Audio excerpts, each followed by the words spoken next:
Hello दोस्तों, और मैं हाजिर हूँ तगल गाजी के एपिसोड 75 के साथ। और वीडियो स्टार्ट करने से पहले आपसे रिक्वेस्ट है कि अगर वीडियो पसंद आए तो उसे लाइक करें और उस रेड सब्सक्राइब वाले बटन को दबाकर चैनल को जरूर से सब्सक्राइब कर दें और कमेंट में अपनी राय जरूर दें। और साथ ही साथ हमारी इंस्टाग्राम आईडी को भी फॉलो कर लें ताकि वीडियो से रिलेटेड अपडेट्स हम आप तक पहुँचा सकें। और अगर आपका कोई क्वेश्चन हो या सजेशन हो तो वहाँ आप हमसे पूछ सकते हैं और हमें दे सकते हैं। आईडी का लिंक आपको डिस्क्रिप्शन में मिल जाएगा। तो चलिए हम आगाज करते हैं एपिसोड 75 का। एपिसोड स्टार्ट होता है तो हम देखते हैं कि हैमा खानम परेशान अपने खैमे में होती हैं। तभी वहाँ पर अर्तगल आते हैं और अर्तगल उनके पास बैठते हैं और उनसे कहते हैं कि मैं जानता हूँ कि जुलजान की हालत आपके दिल पर बहुत भारी पड़ रही है। जब मैं आपको परेशान हाल में देखता हूँ मेरा दिल टुकड़े हो जाता है। और अर्तगल उनसे कहते हैं कि जुलजान आपका बेटा है लेकिन मेरा भाई भी है। एक और भाई को खोना मेरे बर्दाश्त से बाहर होगा। और उनसे कहते हैं कि जुलजान को थोड़ा वक्त देते हैं, इसे खुद का सामना करने दे। जुलजान ज़हीन है, आज नहीं तो कल वो अपने कबीले वापस आएगा। और हैमा खानम कहती है अगर ना आया तो, अगर वो वीरानियों में बर्बाद होता रहा तो।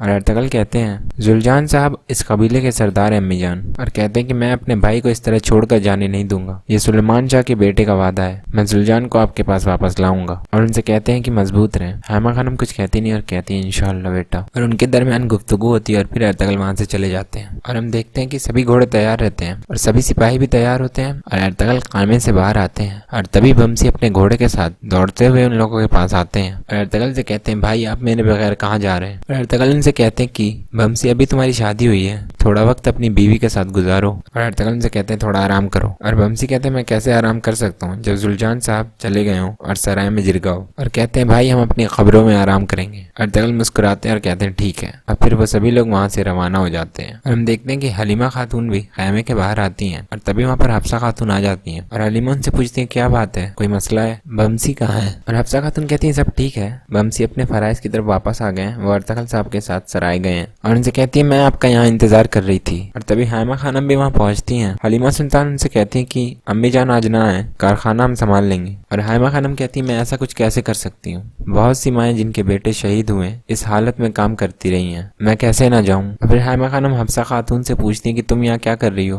अपने खैमे में जाकर आराम करो। और हफ्सा खातून कहती है कि आपकी इजाजत हो तो मैं कारखाने में जाना चाहती हूँ और ख्वातीन के साथ मिलकर काम करना चाहती हूँ। अगर मैं अब इस कबीले की खातून हूँ तो मुझे भी काम करना होगा और इनकी मदद करनी होगी। और हैमा खानम कहती हैं जैसा तुम चाहो। और फिर हलीमा सुल्तान उन्हें अपने साथ लेकर चली जाती हैं। और दूसरी तरफ हम देखते हैं कि गुलबानो अपने खैमे में होती हैं और रोशान को याद कर रही होती हैं और वो उनके साथ जुड़ी अपनी पुरानी बातों को सोच रही होती हैं। और वो बहुत गमज़दा होती हैं और अपने बच्चे से बात कर रही होती हैं। और दूसरी तरफ हम देखते हैं कि जुलजान जंगल में भटक रहे होते हैं और तभी उन्हें घोड़ों की आवाज सुनाई देती है। और जुलजान छिपकर उस तरफ देखने लगते हैं और वो देखते हैं कि औरुल और वेसेलियस एक साथ होते हैं और उनके साथ बहुत सारे सिपाही होते हैं और वो दोनों नहर के किनारे आकर रुकते हैं। और जुलजान उन सबको अच्छी तरीके से देख रहे होते हैं। और तभी वेसेलियस औरुल से कहता है कि अच्छा तो औरुल साहब आखिरकार आप अपने कबीले वापस जा रहे हैं। और औरुल कहता है मैंने इस मिट्टी, इस हवा और इस पानी को बहुत याद किया, लेकिन सबसे बढ़कर मुझे फातोहात की बहुत याद आई। और जुलजान इन दोनों को देख रहे होते हैं और कहते हैं ओ बेगैरतो,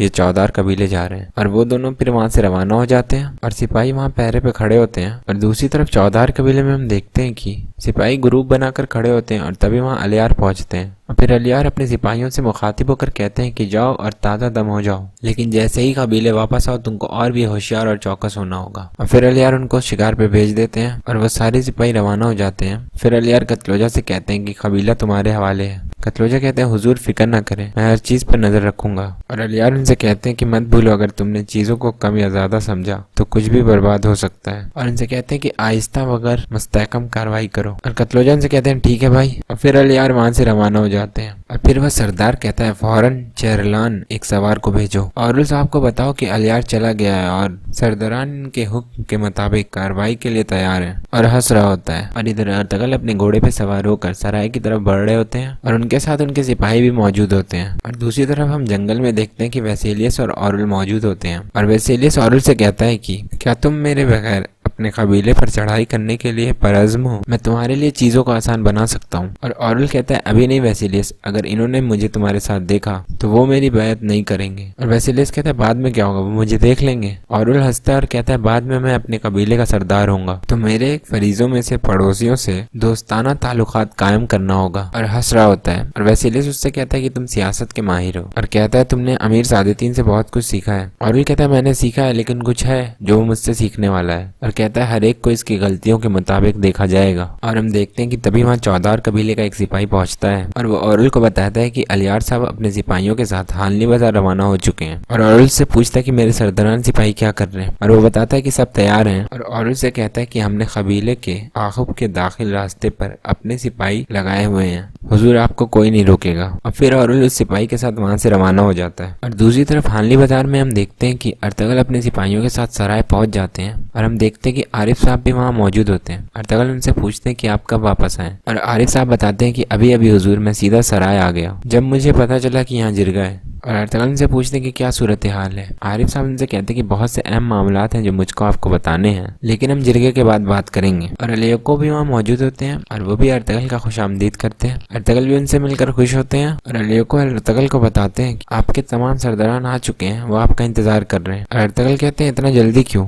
आरिफ साहब कहते हैं मुझे भी इस पर हैरानी हुई, आज तक ये कभी भी इतना जल्दी नहीं आए। और फिर वो लोग उनकी तरफ जाने लगते हैं। और दूसरी तरफ चौधार कबीले में हम देखते हैं कि कतलोजा अस्तबल में होते हैं और तभी वहाँ पर एक सिपाही आता है। कतलोजा उससे कहते हैं कि जाओ कबीले का फेरा लगा कर आओ, मुझे बताओ कि कौन आ जा रहा है। और इधर हम देखते हैं कि औरुल दूसरे रास्ते से कबीले के अंदर दाखिल हो जाता है और वो कुछ सिपाहियों के साथ छिपते हुए आगे की तरफ बढ़ने लगता है और सीधा आकर खैमे में बैठे अपने सरदारान से मिलता है। और औरुल से कहता है कि वक्त आ गया, क्या सब कुछ तैयार है। और वो कहता है कि बिल्कुल आपके हुक्म के मुताबिक तरबियती मैदान से तमाम तलवारें जब्त कर ली गई हैं, हर जगह हमारे अपने सिपाही तैनात हैं, वो आपके इशारे के मुंतजिर हैं। और औरुल पूछता है अलियार के सरदारान, और वो कहता है कि हुजूर हमने तमाम सरदारान के लिए एक जाल बिछाया है, वो सब एक खैमे में इकट्ठा है। औरुल कहता है जबरदस्त, इनको मजीद इंतजार नहीं करवाते हैं। और फिर उस खैमे से बाहर चला जाता है। और दूसरी तरफ कारखाने में हम देखते हैं कि ख्वातीन अपने काम में लगी होती हैं और हलीमा सुल्तान हफ्सा खातून को खालीनों के बारे में बता रही होती हैं और हफ्सा खातून को सिखा भी रही होती हैं। और हलीमा सुल्तान देखती हैं कि हैमा खानम अभी सोच में डूबी होती हैं। हलीमा सुल्तान उनके पास जाती हैं और उन्हें समझाती हैं। और हम देखते हैं कि तभी वहाँ असला खातून भी आ जाती हैं। हलीमा सुल्तान उन्हें देखकर बहुत खुश हो जाती हैं और वो लोग एक दूसरे से मिलते हैं और बहुत खुश नजर आ रहे होते हैं। और हम देखते हैं कि कुछ सिपाही उन पर नजर रख रहे होते हैं और सभी उनका खुशामदीद करते हैं। और इधर सराय में हम देखते हैं कि सभी लोग मौजूद होते हैं और अर्तगल भी वहाँ पहुंच जाते हैं। और फिर अर्तगल अल्लाह का नाम लेकर जिरगा शुरू करते हैं। और अर्तगल उनसे कहते हैं कि हमारे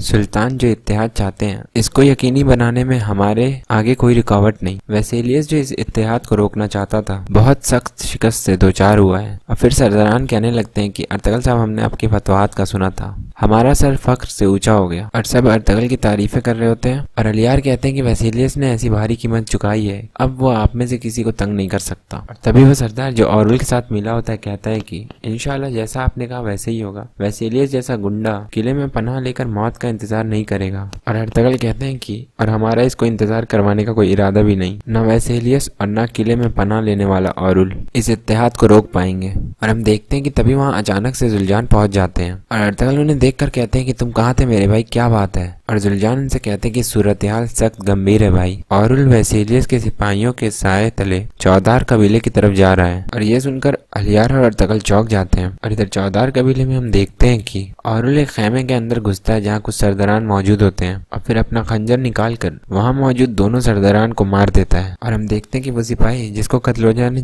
चक्कर पे भेजा था, कतलोजा से आके बताता है कि दो सिपाही और कोई मुंह ढापे हुए काइतमाद साहब के खैमे में गए हैं, वो इन पर तशद्दुद के लिए तैयार लगते थे। और कतलोजा कहते हैं चलो फौरन इनके खैमे में जाएं। इधर हानली बाजार में सब लोग कह रहे होते हैं कि क्या हो रहा है यहाँ, औरुल को वसीलियस से क्या काम। और अलियार कहते हैं कि मेरी गैर मौजूदगी का फायदा उठाते हुए औरुल इस कुत्ते वसीलियस के साथ मिलकर कबीले पे हमला करेगा अर्तगल साहब। और तभी आरिफ साहब कहते हैं कि इसे कैसे पता चला कि आप यहाँ आए, क्या जिरगे का दावतनामा खुफिया तौर पर नहीं भेजे गए थे। और अर्तगल कहते हैं कि इस जिरगे का इनकाद औरुल की चाल थी। और तभी एक सरदार बोलता है कि ये कैसे हो सकता है, क्या मतलब है आपका। और अर्तगल कहते हैं कि हमारे दरमियान कुछ गद्दार सरदार हैं जो औरुल के माऊन हैं। और वो गद्दार सरदार कहता है कि कौन है वो अर्तगल साहब, आपने हम सब पर शक कर रहे हैं, अगर आप कुछ जानते हैं तो कह दें। और अलियार कहते हैं कि ये बात वाज़ेह है कि गद्दार कौन है। और फिर अलियार अपने सिपाही से अपना खंजर लेते हैं और अर्तगल सफदर से अपनी तलवार मांगते हैं और अपनी तलवार निकालते हुए सीधा उसकी गर्दन पे ले जाकर रख देते हैं।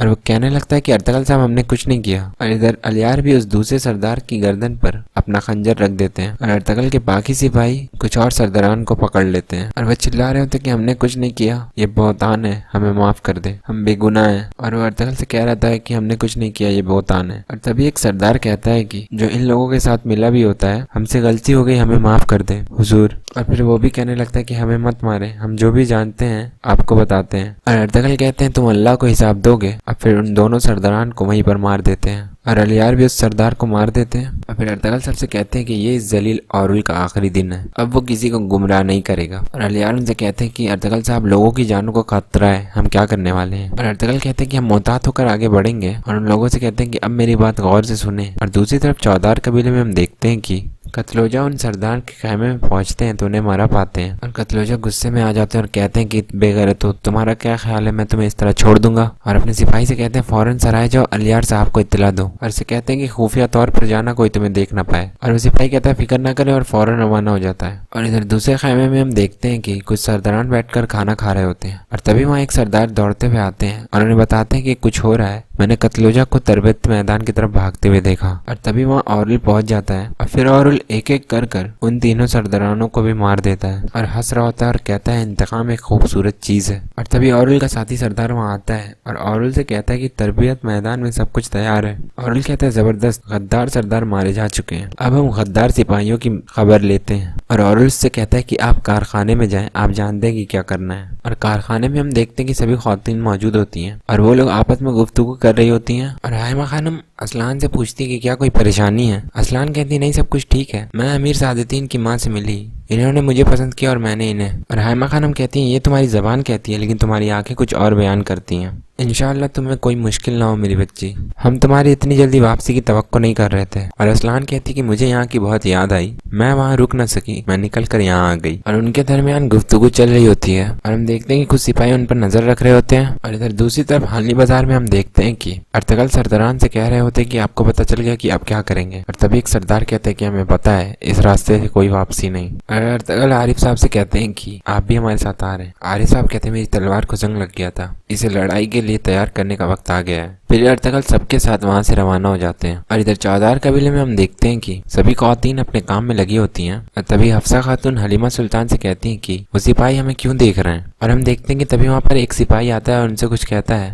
और हलीमा सुल्तान कहती हैं यकीनन इन्हें कोई मसला है। और हलीमा सुल्तान हाइमा खानम को इशारा करती हैं और तभी वहाँ वो सभी सिपाही अपनी तलवारें निकाले उन लोगों की तरफ बढ़ने लगते हैं। और सभी खातून एक तरफ हो जाती हैं और वो सिपाही उनके सामने तलवारें लिए खड़े होते हैं। और हाइमा खानम कहती हैं कि यकीनी तौर पर ये गद्दारी है, बहादुर खातून हमारा सामना गद्दारी से है, तो अपनी हिफाजत आप करो। और सभी खातून अपने अपने खंजर निकाल लेती हैं। और तभी एक सिपाही कहता है कि तुम हक्काई खातून हमारे साथ चलो। और हाइमा खानम से पूछती है कि क्या मसला है तुम्हें, खातून पर तलवार से वार करने की वजह क्या है। और वो कहता है कि मैं जो कह रहा हूँ करो। और तभी असलाह खातून कहती है तुम क्या सोच कर ये कर रहे हो, पीछे हट जाओ। और हलीमा सुल्तान भी उन पर भड़कने लगती हैं। और वो सिपाही उनसे कहते हैं कि अगर तुम्हें अपनी जान प्यारी है तो जो हम कहते हैं वो करो, तुम्हारे आंसू तुम्हारी मदद नहीं करेंगे। और हलीमा सुल्तान कहती हैं अच्छा तो फिर आओ और ले जाओ हमें। हाइमा खानम असलान और हलीमा सुल्तान को रोकती हैं और उन सिपाहियों से पूछती हैं कि तुम किस कुत्ते के लिए काम करते हो बोलो। और असलान कहती है कि अम्मी जान ये औरुल के कुत्ते हैं, ये वाजे है। और तभी एक सिपाही कहता है कि औरुल साहब का हुक्म है, तुम सब अपने खंजर फेंक कर खुद को हवाले कर दो। और हम देखते हैं कि असलान गुस्से में आ जाती है और कहते हैं तुम गद्दार हो और उस सिपाही पर वार करने लगती हैं। और इधर कुछ सिपाही आगे बढ़ते हैं, तभी हलीमा सुल्तान और हाइमा खानम उसकी गर्दन पर खंजर रख देती हैं। और इधर असलान एक सिपाही की गर्दन पर खंजर रखी होती हैं। और हम देखते हैं कि तभी एक सिपाही हफ्सा खातून को पकड़ लेता है और उनकी गर्दन पर तलवार रख देता है और कहने लगता है अगर तुमने अपनी तलवारें ना फेंकी तो मैं इस खातून को मार दूंगा। और फिर हाइमा खानम सबको इशारा करती हैं और सभी खातून हथियार डाल देती हैं। और हाइमा खानम कहते हैं कि हम अर्तगल साहब का इंतजार करेंगे। और वो सिपाही कहता है कि सबको गिरफ्तार कर लो, इन्हें मरकजी कैमे में ले जाकर बांध दो। और सभी खातून चिल्लाने लगते हैं कि शर्म करो तुम सब। और फिर वो सभी सिपाही उन्हें लेकर जाने लगते हैं। और इधर हम देखते हैं कि कतलोजा कुछ सिपाहियों के साथ औरुल को तलाश कर रहे होते हैं। और तभी वहाँ पर कुछ सिपाही आ जाते हैं जो औरुल के साथ होते हैं और तभी वहाँ औरुल भी पहुंच जाता है और कतलोजा से कहता है कि क्या तुम मुझे ढूंढ रहे हो। और फिर हम देखते हैं कि वहाँ पर जंग शुरू हो जाती है और कतलोजा और औरुल एक दूसरे का मुकाबला करने लगते हैं और सभी सिपाही एक दूसरे से लड़ रहे होते हैं और औरुल और कतलोजा के बीच जंग चल रही होती है। और हम देखते हैं कि औरुल कतलोजा को घायल कर देता है और उनसे कहता है क्या हुआ कतलोजा, तुम अपने घुटनों पर आ गए? मैंने तुमसे कहा था कि अगर तुम मेरी अतात करोगे तो मैं तुम्हें जिंदा छोड़ दूंगा। और कतलोजा देखते हैं कि सब आपस में ही लड़ रहे होते हैं और उनसे कहते हैं कि तुमने अपने भाइयों को मारा है, हर गद्दारी की सजा जरूर मिलेगी, अपनी अकदार को पामाल मत करो। और औरुल कहता है तुम्हारी बात ठीक है कतलोजा, गद्दारी की सजा जरूर मिलेगी और मेरे सिपाही हमारी अकदार पर अमल करेंगे। और तभी कतलोजा औरुल के ऊपर फिर से वार करते हैं। औरुल बच जाता है और उनके दरमियान फिर लड़ाई शुरू हो जाती है और औरुल उनके हाथ पर वार करता है, उनके हाथ से तलवार नीचे छूट जाती है और औरुल फिर उनके ऊपर वार करता है और वो ज्यादा जख्मी हो जाते हैं। और औरुल से कहता है कि मैं तुम्हें अपनी फतह दिखाने के लिए इतनी लंबी जिंदगी देना चाहता था, मगर जहन्नम के भूत इंतजार करते हुए नहीं छोड़े जा सकते। और कतलोजा कहता है मैं अकेला नहीं जाऊंगा औरुल, और फिर अपना खंजर निकाल कर उसकी तरफ वार करने लगते हैं। औरुल उनके हाथ को पकड़ लेता है और फिर से उनकी पीठ पर वार करता है और कतलोजा कलमा शहादत पढ़ने लगते हैं और औरुल तभी उनकी पीठ में फिर से तलवार घुसा देता है और फिर कतलोजा कलमा शहादत पूरा करके वहीं गिर जाते हैं। और फिर औरुल कहता है कि सब अपने अपने खैमों में चले जाओ, जो भी मज़ाहमत करे इसको सजा दो। और सब वहाँ से चले जाते हैं और फिर औरुल एक सिपाही से पूछता है कि क्या तुमने ख्वातीन को इकट्ठा किया है? और वो कहता है कर लिया हुजूर, असला खातून भी वहाँ है। और कहता है कि हुजूर इन्होंने मज़ाहमत की, हमें इन्हें भी यरगमाल बनाना पड़ा। और औरुल कहता है अच्छा तो लोगों के दरमियान क्या हालात हैं? और वो कहता है इन्होंने मज़ाहमत की। औरुल कहता है तुम परेशान मत हो, मैं जानता हूँ कि इन्हें कैसे खामोश करना है। और फिर औरुल उन सबों के साथ वहाँ से चला जाता है और वहाँ कतलोजा शहीद पड़े होते हैं और यहीं पर एपिसोड खत्म हो जाता है। उम्मीद है आपको वीडियो पसंद आया होगा। अगर पसंद आया तो प्लीज वीडियो को लाइक करें और उस रेड सब्सक्राइब वाले बटन को दबाकर चैनल को जरूर से सब्सक्राइब कर दें और कमेंट में अपनी राय जरूर दें। Thanks for watching.